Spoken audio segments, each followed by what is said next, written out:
Good morning, students. How are you? I hope you all are well. Today we are taking our topic that is related to the history and our chapter which is ongoing, chapter number 7, and our topic is the changing culture and the tradition. So in this era of the historical changes in the culture and the traditions, जो changes will seen in the religious basis, now it is related to the ideology and the literacy. So many of changes which related to the development of the human, which related to the development of the society on that time.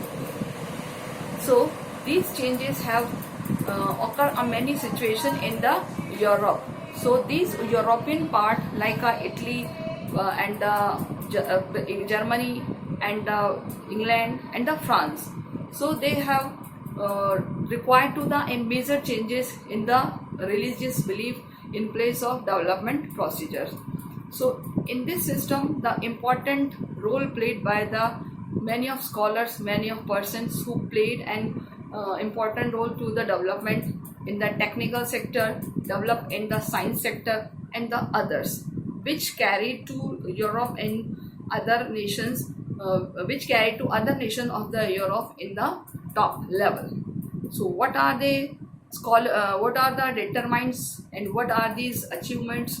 So we will see in this content. So first of all, our content, we are starting from the role of Arabic literatures and the translate into other languages, European to Arabian and Arabian to European, and they have to help to each other to enhance the knowledge of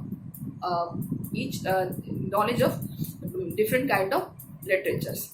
So in this segment we will see one by one. So our today's topic is the science and philosophy.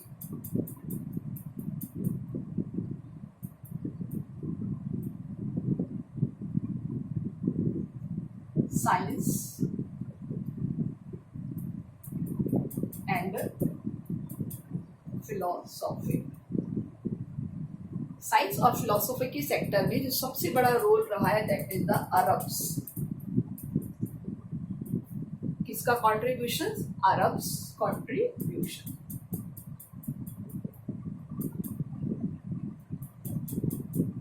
तो Arabian peoples have translate into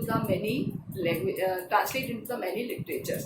so किस तरीके से एक knowledge दूसरे country तक पहुंची, तो इसमें हम देखते हैं कि जो भी क्रिश्चियन मिशनरीज थे, Christian missionaries in the sense कि जो मोनेस्ट्रीज से बिलोंग करते थे, जो रोमन कल्चर्स के टाइम थे, so they have started to teach the literatures because उनको अब उनकी भाषाओं में ट्रांसलेट किया गया, उनकी लैंग्वेज में ट्रांसलेट किया गया. इस वजह से उनके लिए पढ़ना बहुत ज़्यादा आसान हो गया था. So just look at here कि the Greek and the Romans had been the familiar to the monks and the clergyman. यानी कि जो मोंक्स थे, क्लर्जीमैन से, वो बहुत ज़्यादा फैमिलियर से. तो 14th सेंचुरी में क्या हुआ कि बहुत सारे स्कॉलर्स ने, so just look at here 14th century. Which century? 14th century में जो बहुत सारे स्कॉलर्स थे, they read translate work to Greek writers Plato and the Aristotle. इसके बारे में पढ़ना शुरू किया. Greek writers Plato and Aristotle. किसके बारे में पढ़ना शुरू किया?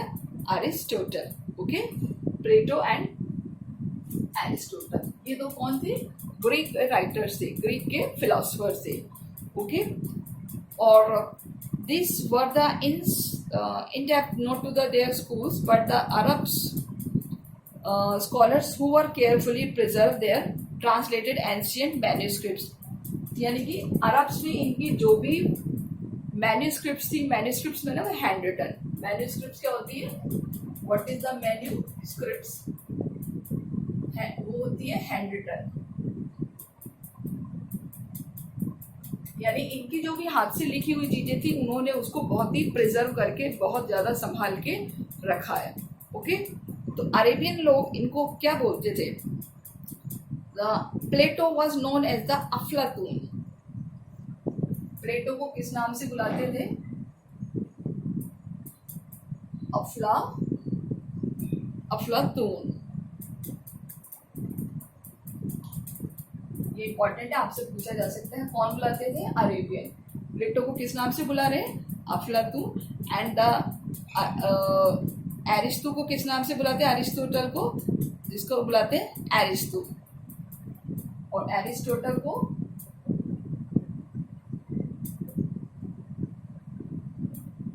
एरिस्टो। ओके, कौन सी लैंग्वेज में बुला रहे हैं इनको? इनको बुला रहे हैं वो अरेबियन लैंग्वेज में, अरब लैंग्वेज में, अरेबिक लैंग्वेज। तो आपसे क्वेश्चन पूछा जा सकता है कि प्लेटो और अरिस्टो को अरेबियन पर्सन कौन सी लैंग्वेज में बुलाते थे। ओके, सम यूरोपियंस और the scholars to read to Arabic translation. अब देखिए, अरब ने ट्रांसलेट में शुरू कर दिया और ग्रीक्स ने भी अरेबियन में ट्रांसलेट करना शुरू कर दिया।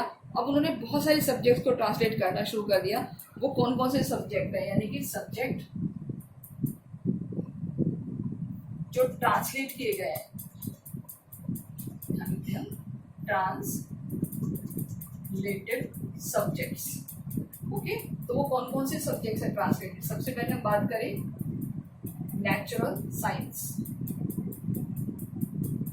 नेचुरल साइंस के बारे में उन्होंने बताना शुरू कर दिया। इसके अलावा mathematic, astronomy, maths, astronomy in the sense जिसको हम खगोल शास्त्री कहते हैं, जिसको हम आकाशीय नॉलेज भी कहते हैं। इसके अलावा medicine and the chemistry, medicine और केमिस्ट्री।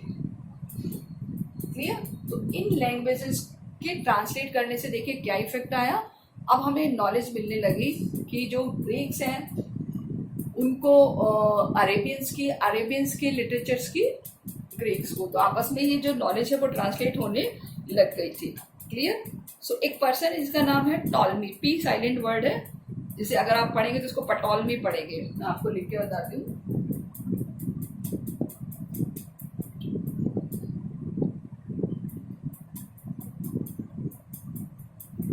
तो हम इसको क्या पढ़ेंगे? Ptolemy, Ptolemy. तो पी साइलेंट है, ये याद रखना, पी साइलेंट है। टॉलमी, इनकी एक बुक है जिसका नाम है एल्माजेस्ट। एल्माजेस्ट। क्लियर? तो टॉलमी की जो एल्माजेस्ट है, that is work on astronomy written in Greek before 140। कौन सी लैंग्वेज में लिखी हुई है? ग्रीक में लिखी हुई है। ग्रीक लैंग्वेज में रिटन इन ग्रीक लैंग्वेज। और किससे रिलेटेड है ये? एस्ट्रोनॉमी। तो यहाँ पर कुछ क्वेश्चन पुटअप किया जा सकता है। Write about the Ptolemy's Almagest. Almagest के बारे में बताइए, लिखिए। तो आप क्या लिखेंगे? टॉलमीज एल्मजेस्ट बुक है जो कि एस्ट्रोनॉमी पर बेस्ड है, work based on the astronomy and the written in the Greek before 140 CE and later translated into Arabic. और बाद में इसको क्या किया गया है? ट्रांसलेट किया गया है। In which language? Arabic. Translate in Arabic. अब ये देखिए, ग्रीक में लिखी हुई थी, बाद में अरेबियन में इसको ट्रांसलेट किया। ओके, तो ये यहाँ पर बहुत हमारे जो छोटे छोटे 1 मार्क्स के क्वेश्चन हैं बहुत ज़्यादा हैं। ओके, इसके अलावा the carries Arabic defined article all the brings of the Arabic connections among the Muslim writers. अब हम बात करते हैं मुस्लिम राइटर्स की।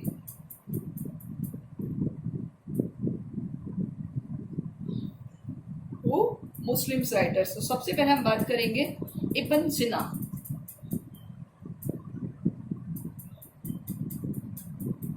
इब्न सिना ये क्या थे? इनको लैटिन में क्या बोला जाता है? एबिसिना। लैटिन में क्या बोला जाता है? एबिसिना।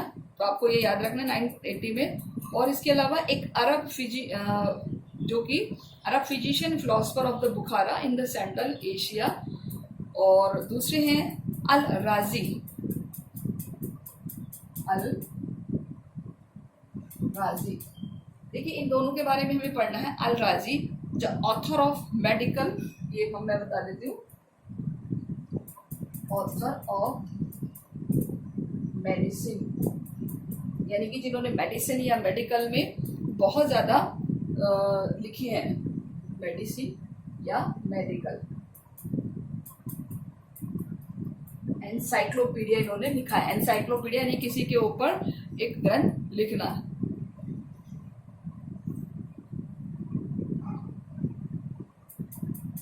ओके, सो इन्होंने एनसाइक्लोपीडिया लिखा है। तो आपसे पूछा जा सकता है मेडिकल या मेडिसिन के जिन्होंने एनसाइक्लोपीडिया लिखा है वो कौन है? उसका नाम है अल राजी, जो कि एक मुस्लिम राइटर है। अब हम बात करते हैं इब्न सीना, जिनको लैटिन में एविसिना कहा जाता है। ये अरब के एक फिजिशियन और फिलोसफर है। ठीक है, क्या है? फिजिशियन। फिजिशियन होता है जो किसी चीज को बहुत ज्यादा अच्छे से चेक करता है। Physician and philosopher. कहाँ के हैं ये? बुखारा। कहाँ के हैं ये? बुखारा के। बुखारा कहाँ पर है? सेंट्रल एशिया में। बुखारा इन सेंट्रल एशिया। ओके, ये भी एक जगह का नाम है, आपको याद रखना है। फिजिशियन में फिलोसफर है, और कहाँ पर है ये फिजिशियन और फिलोसफर? बुखारा में। Bukhara is place where is situated in the Central Asia. Okay, Al Razi है जो कि एक जिन्होंने एनसाइक्लोपीडिया लिखा है मेडिकल के ऊपर। इसके अलावा है इब्न रुशद। इब्न रुशद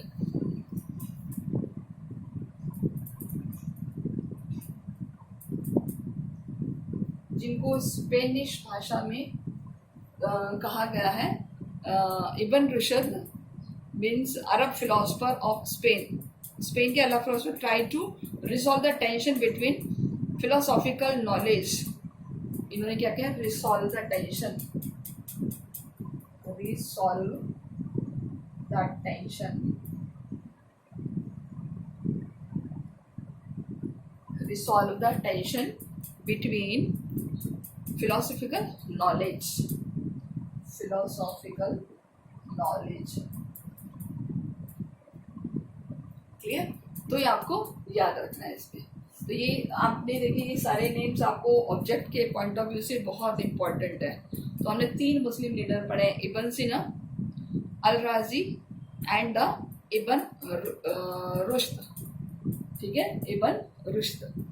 तो ये जो पर्सन है ये एक मुस्लिम्स हैं सारे के सारे। इन्होंने कोई ना कोई मेथड के थ्रू अपनी अपने विचारधाराओं को आगे तक रखा है। सो इस तरीके से human studies to the people of the variety way, तो the curriculum of the universities continues to be the dominated by law, medicine and the technology. और इससे लॉ, मेडिसिन और टेक्नोलॉजी डेवलप हुई है। Sorry, theology in the sense धर्मशास्त्र, यानी कि किसी की रिलीजियस नॉलेज को स्प्रेड करना। So humanist subject slowly began to the introduce in the schools, not just Italy but in the rest part of Europe. यानी कि यूरोप के अदर पार्ट में भी क्या पढ़ाया जाने लगा? ह्यूमैनिटी। ठीक है, क्या पढ़ाया जाने लगा? अगर हम इसको ऐसे करें, ह्यूमनिस्ट। तो पहले ह्यूमनिस्ट से ही ह्यूमनिटी बना है। तो ह्यूमनिस्ट आपको बता दें, इसको हम कहते हैं मानवतावाद। किस तरीके से जो मानवतावाद है उसको सबसे ज्यादा रेफरेंस में लिया जाना चाहिए बजाय किसी रिलीजियस एस्पेक्ट्स के। So that's why they enhance to the humanist, यानी मानवतावाद को उन्होंने एक इम्पॉर्टेंट सब्जेक्ट के रूप में इंट्रोड्यूस किया। और ये फिर फेमस हो गया कि इटली के साथ साथ Europe, Italy include all Europe, और अब तो हर जगह ये पढ़ाया जाने लगा है। ओके, तो आई थिंक आपको बहुत सारी चीज़ें यहाँ क्लियर हो गई होंगी। अब हम बात करते हैं artist and the realism.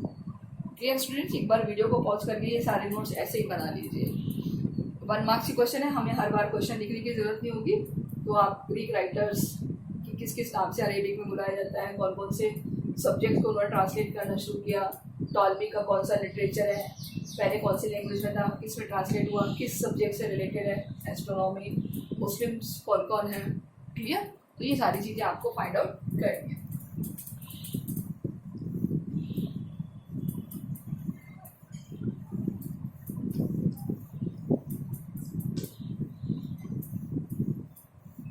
Next is our next content that is related to the artist and the realism। यानी कि जो आर्टिस्ट थे वो ऐसी स्टेच्यूज बनाने लगे, ऐसी मूर्तियाँ, ऐसे स्कल्पचर्स बनाने लगे, आर्किटेक्चर के बनाने लगे जो बहुत रियल लगते थे। रियल ना वास्तविक, यथार्थ, सच्चे लगते थे। तो ऐसा ही एक एग्जाम्पल है कि उनका जो आर्ट और आर्किटेक्चर था, books were the wonderfully effective in the transforming humanist ideas. कैसे था कि 1416 में 1416 में एक पर्सन है जिसका नाम है दोनातेलो।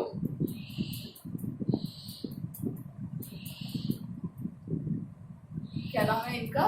दोनातेलो। इन्होंने एक लाइफ लाइक स्टेच्यू बनाया है, मेड अ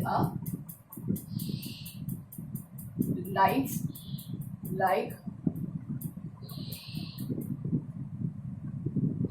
स्टेच्यूज। क्लियर? यानी कि एक इन्होंने मूर्ति बनाई है, लाइफ लाइक मतलब सजीव, सजीव मूर्ति, स्टेच्यू मतलब मूर्ति। ऐसी मूर्ति बनाई है जो ऐसा लगता है कि अभी बोल पड़ेगी। कई मूर्तियां ऐसी होती है ना, कई स्टेच्यूज ऐसे होते हैं जो बहुत ज्यादा रियल लगते हैं। तो कुछ इन्होंने ऐसी ही बनाई है, विच ईयर 1460 में।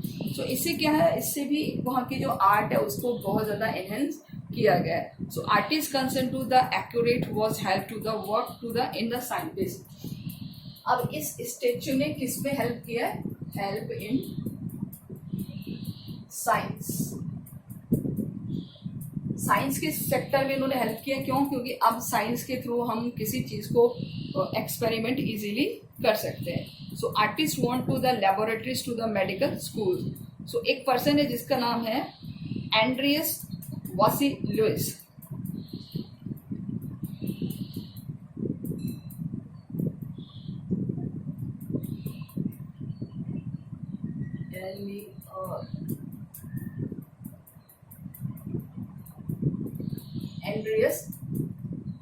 एंड्रियस मैं शॉर्ट में लिख देती हूँ वी, ठीक है।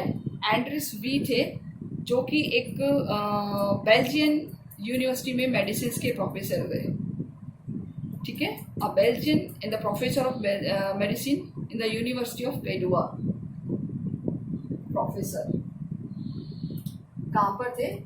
पेडुआ यूनिवर्सिटी में। प्रोफेसर इन पेडुआ, यानी कि पेडुआ यूनिवर्सिटी में प्रोफेसर थे। इन्होंने क्या करा है? The first to dissect the human body. First to dissect the human body. Dissect का मतलब होता है उसको चीर फाड़ करना। चीर फाड़ यानी कि उसका ऑपरेशन करना। देखिए ये सब किसकी वजह से पॉसिबल हुआ? Due to the only the statues. Okay, so इस तरीके से एक मॉडर्न हमें एक तरीका मिला फिजियोलॉजी का। क्लियर? तो आपको ये याद रखना है, दैट इज द एंड्रियस वेसालुइस, जो कि एक बेल्जियन के प्रोफेसर थे मेडिसिन के, जिसमें पेडुआ यूनिवर्सिटी में the first dissect the human body यानी पहला ऑपरेशन किया गया। इस ऑपरेशन से के अलावा यानी साइंस के सेक्टर में बहुत ज़्यादा डेवलपमेंट हुआ। इसके अलावा कुछ पेंटर्स थे did not have to the order work to the use of model, but they like sculpture painted realistically is possible. The found that the knowledge of geometry help them to understand perspective, यानी कि geometry होती है, यानी geometry जो maths में use की जाती है, वो हमें किसी भी चीज़ को समझने में बहुत हेल्प करती है। And that is the changing the quality of lights, the particular acquiring the three-dimensional quality। तो three-dimensional quality in the sense कि आपने उसके डिज़ाइन को बनाया है, आपने उसके डिज़ाइन के अंदर कलर कर दिए हैं, ठीक है, और उसमें एक अलग से ही पहचान मिल गई उसके. The use of the modern painting to give the greater richness of the color of painting than before. So in the colors designs of the costumes, the many paintings, यानी कि अब इस तरीके से कलर करने के बाद after the painting they have to create a special image. So there is evidence of the influence of the Chinese and the Persian art. तो हमें ये चाइनीज और पर्शियन आर्ट के एविडेंस के रूप में भी मिला है. So that anatomy, geometry, physics, as well as the strong sense of the beautiful give the new quality of Italian art, and that Italian art have found as a new art because they have emphasis by the draw, by the statues, and by the paintings. So these system developed in the Italy. Clear? और ये continue रहा था, continue till the 19th century. Till the 19th century it was continued. Now the architecture, that is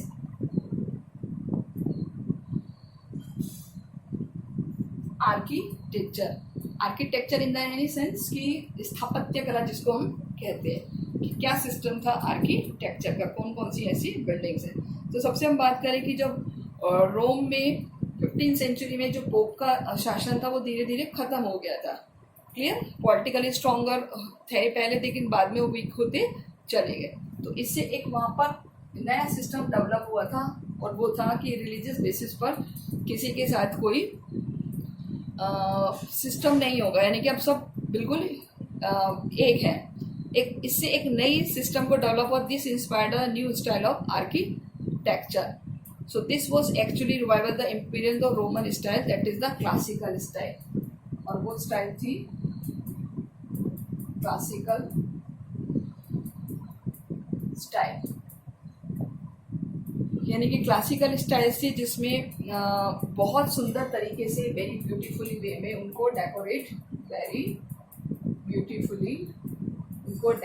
किया गया. Okay, यानी अब हर कोई उस चीज़ को कर सकता था. पहले ही पोप के पास थे, बड़े बड़े महलों में होते थे, लेकिन अब इसको जो मर्चेंट्स थे, आर्टिशंस थे, वो बहुत ज़्यादा इसको लाइक करने लग गए. So the employed the architectures who were familiar with the classical architecture, जिसको क्लासिकल आर्किटेक्चर आता था. तो artist and the sculpture were also the decorate building with the painting, sculpture and the relief. तो अब जो आर्किटेक्चर थे वो किसी भी बिल्डिंग को सजाते थे पेंटिंग से, स्कल्पचर से और रिलीफ से. तो some individual skill quality as the sculpture, the most progressive example of the Michelangelo.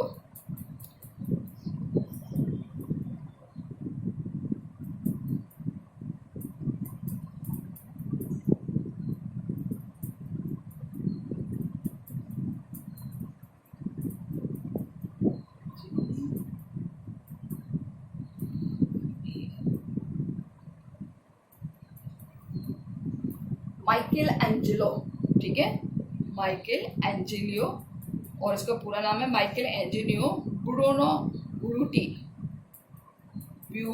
ब्यूनोरोटी. ठीक है. So imported by the ceiling, इन्होंने क्या करा था, immortalise by the ceiling of the pope in the Sistine Chapel. क्या करा था इन्होंने, सिस्टन चैप बनाया था, सिस्टाइन और चेप.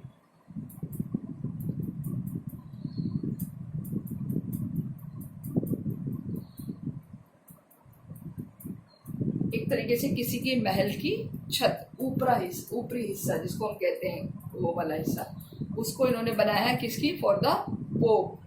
किसके लिए बनाया, पोप के लिए, फॉर द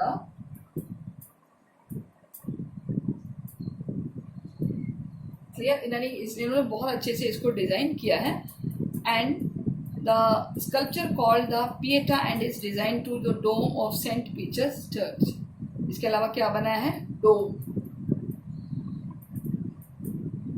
डोम होता है गुंबद. कहाँ पर, Saint Peter's church. Okay, Saint Peter's की चर्च में. सो ये दोनों चीज कहाँ पर है, इन रोम, सिचुएटेड इन रोम। कहाँ पर स्थित है ये दोनों? रोम में। तो उसने एक गुंबद बनवाई है चर्च की, और इसके अलावा पोप के महल की सिस्टाइन चैपल यानी छत बनवाई है। चैपल यानी महल के ऊपर की छत बनाई है। सो इसके अलावा the pope Brunelleschi the architect design a sculpture Duomo of the Florence had started the career as a sculpture. एक और पर्सन है रोम में जिसका नाम है फ्लिपो।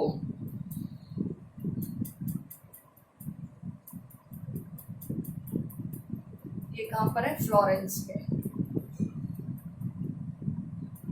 कहाँ पर है ये? फ्लोरेंस में। ठीक है, तो इन्होंने क्या करवाया है फ्लोरेंस में? देखिए, ये भी याद रखना है हमें। Following design a sculpture ड्यूमो।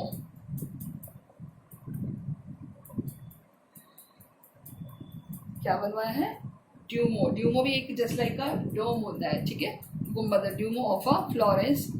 सो एक स्कल्पचर बनाया है, ड्यूमो स्कल्पचर। ये किसने बनाया है? फ्लिपो ने। ये कहाँ पर है? फ्लोरेंस में। ये दोनों कहाँ पर है? रोम में। Okay, one thing important, page number 159 पे जो ब्लू में ग्लॉसरी दी हुई है, that is the Leonardo da Vinci. Leonardo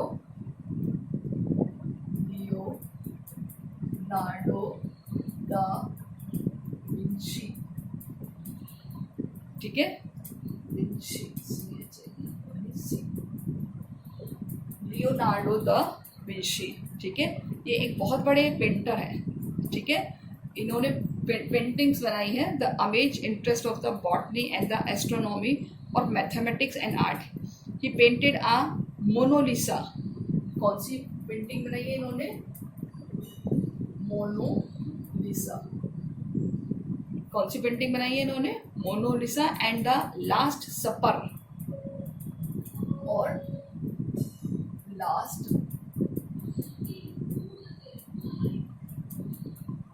last super. Okay, so one of last super, bird in flight. ठीक है, one of his dream to able to fly. He spent years observing the birds in flight and the design flying machine. So he designed his name, that is the Leonardo da Vinci disciple of experiment. तो ये दो painting इन्होंने बनाई है, Mona Lisa and the last सफर। और एक इनका जो ड्रीम था जिसको ये पूरा करना चाहते थे, he spend year observing the birds in flights. Okay, यानी कि जैसे बर्ड्स इन फ्लाइट का भी ये पिक्चर्स बनाना चाह रहे थे। तो यहाँ पे एक और पॉइंट नोट कर लीजिए, आपको होमवर्क में नोट करना है। Now the first printing book.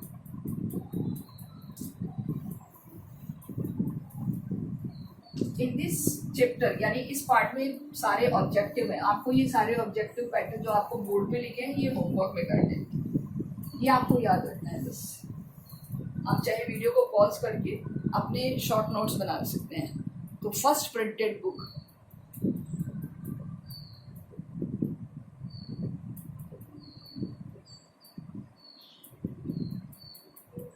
First printed book कहाँ पे आई है? देखिए, सबसे पहले अगर हम बात करें कि अब इटली में इतना डेवलप हो गया, तो इटली में अगर लोगों को कोई स्कल्पचर देखना है, आपको मैं बता दूं, आज भी इटली है वो अपनी बिल्डिंग्स के लिए, स्कल्पचर के लिए बहुत ज़्यादा जाना जाता है, बहुत फेमस है। वहाँ पर आज भी ऐसी ऐसी बिल्डिंग्स हैं जो विश्व के इतिहास में बहुत ज़्यादा स्थान रखती हैं। ओके, तो अगर इटली की अगर बिल्डिंग देखनी है तो हमें इटली जाना पड़ेगा। क्लियर? अब हम बात कर रहे हैं प्रिंटिंग की। तो a greatest revolution of the 16th century हुआ है इटली में, that is the technology of printing. 16th century में printing technology introduce in Europe, in Italy. Okay, तो 16वीं शताब्दी में इटली में एक और चीज डेवलप हुई है, और वो है प्रिंटिंग प्रेस। और ये सब कहाँ से आई थी? चाइना से। और इंट्रोड्यूस इन चाइना प्रिंटिंग, यानी कि प्रिंटिंग टेक्नोलॉजी सबसे पहले कहाँ डेवलप हुई थी? चाइना में। अब वो चाइना से कहाँ गई है, यूरोप में, क्योंकि जो मंगोल्स थे चाइना के वो क्या करते थे, because the European traders and the diplomats had become familiar with the during visit to the court. यानी कि जो मंगोल्स थे चाइना के और जो यूरोपियन ट्रेडर्स थे वो आपस में ट्रेड करते थे और वो इस टेक्नोलॉजी से बहुत ज़्यादा फैमिलियर थे। ओके, सो अब हम बात करें तो उन्होंने 3 invention, that is the firearms, compass और द अबेकस, 3 सिस्टम भी वहाँ से सीखे हैं। So earlier text extended the new hand written copies in 1455, जिसकी 150 copies of the Bible were printed in the workshop of the Johannes Gutenberg. आप पढ़ चुके हो गए 10th में भी, that is the Jonas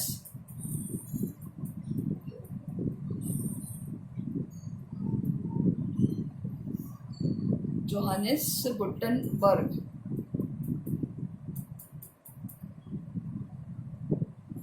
Johannes Gutenberg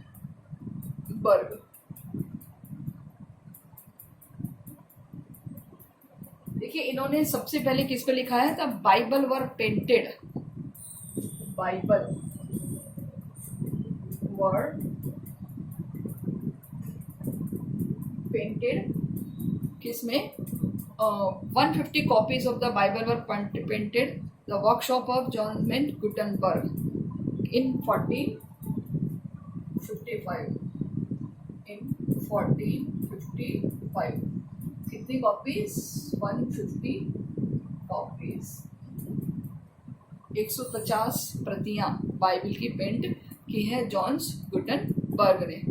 okay, so इस तरीके से बाइबल अब धीरे धीरे फेमस होती चली गई। हालांकि पहले एक मॉन्क ने भी बनाई थी बट वो इतना फेमस नहीं हुआ। And by the 1500 the many classical texts nearly in the Latin had been printed in Italy। यानी कि कुछ ऐसे क्लासिकल टेक्स्ट थे जो इटली में फेमस भी हुए थे। So as printed book become the available it was possible by the man. और प्रिंटेड बुक आने से क्या हो गया कि लोगों के लिए इसको परचेज करना बहुत ईजी हो गया।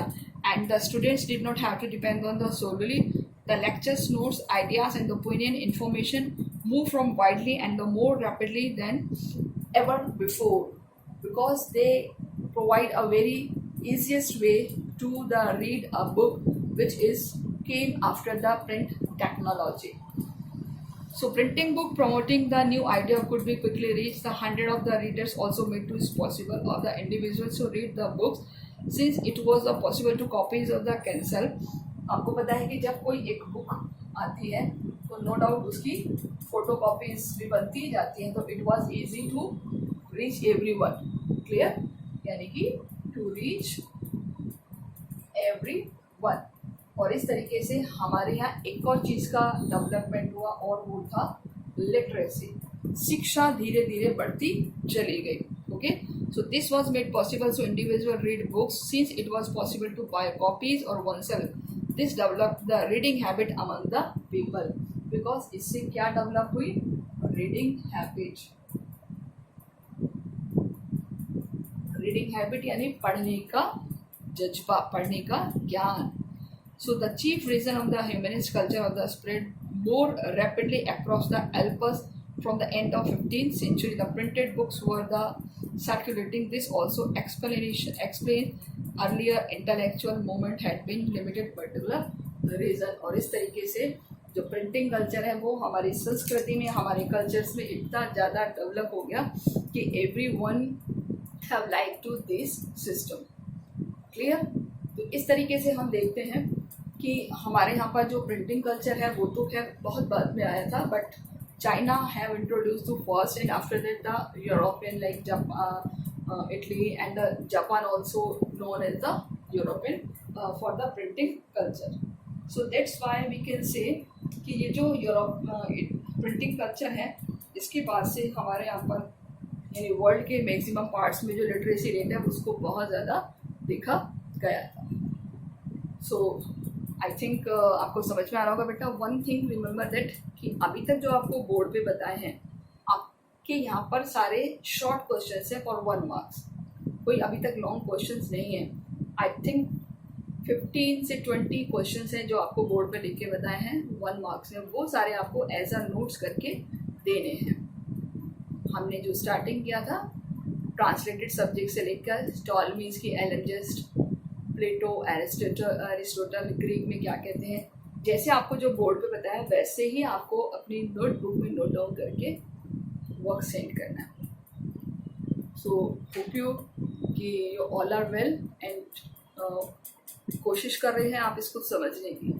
ओके, थोड़े से वर्ड्स के नेम्स टिपिकल हैं but it is not a very typical. एक बार से आप जब दूसरी बार पढ़ेंगे तो आपको तुरंत समझ में आ जाएंगे. ओके, सो टेक केयर, अपना ध्यान रखिए और पढ़ते रहिए, वर्क करते रहिए. सभी बच्चे अपना वर्क रेगुलर करेंगे एंड उसको सेंड करते रहेंगे. सो आई होप आपको बात समझ में आ गई होगी and take care, good bye.